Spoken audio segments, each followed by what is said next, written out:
Depuis 15 ans, l'hôtel du Cap Edenrock s'est engagé pour préserver la riche biodiversité de son parc de 9 hectares. Depuis quelques années, nous voyons les effets du réchauffement climatique. Nous avons décidé, en 2022, de créer un partenariat avec le lycée horticole de la ville d'Antibes pour préserver ce parc. Donc ici, vous êtes au campus Vert d'Azur, qui est un établissement public d'enseignement agricole. Cet établissement a pour but de former nos jeunes au métier de la protection de la nature, de la gestion de l'eau, mais aussi et surtout de la production horticole et des aménagements paysagers. Donc le partenariat que nous avons avec l'Hôtel du Cap, c'est un partenariat qui nous permet, nous, de pouvoir faire de la pédagogie avec nos jeunes et d'avoir de réels professionnels des jardins avec les équipes de jardiniers de l'Hôtel du Cap, et notamment le chef jardinier Amine, avec lequel nous choisissons des palettes végétales. Donc, bonjour, je m'appelle Amine, ça fait 17 ans que je suis à l'Hôtel du Cap.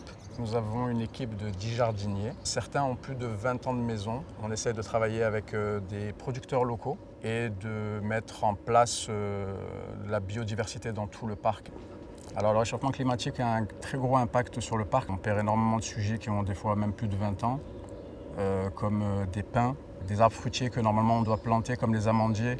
On essaie de trouver des solutions.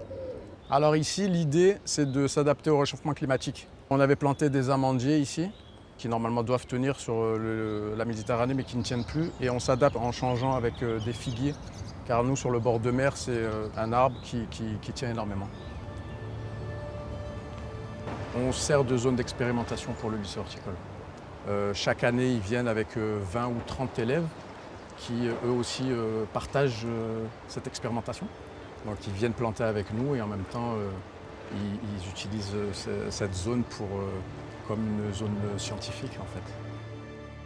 Ah, donc ça, ce sont les fameuses plantes Voilà. qui ont été mises dans le parc, nous, au niveau des cabanes, et celle-là Au niveau de la partie forestière. Très bien. Voilà.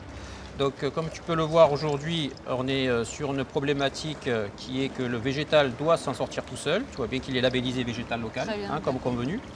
On l'élève dans ces serres, ici. On les met ensuite en conditions extérieures, où elles doivent se débrouiller toutes seules. La région de la Côte d'Azur bénéficie d'un climat remarquable, mais bénéficie également de contraintes climatiques particulières. Aujourd'hui, la Côte d'Azur n'a jamais manqué d'eau, elle va manquer d'eau sous peu. Il y a deux options, soit on laisse les végétaux soit mourir, soit surarroser, soit on commence à adapter nos végétaux pour les jardins de demain. C'est ce que nous avons engagé avec l'Hôtel du Cap.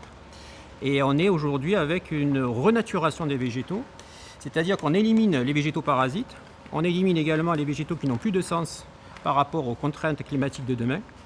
Et on commence à aider la nature, on ne va pas prendre sa place, mais on aide la nature en implantant des végétaux de sens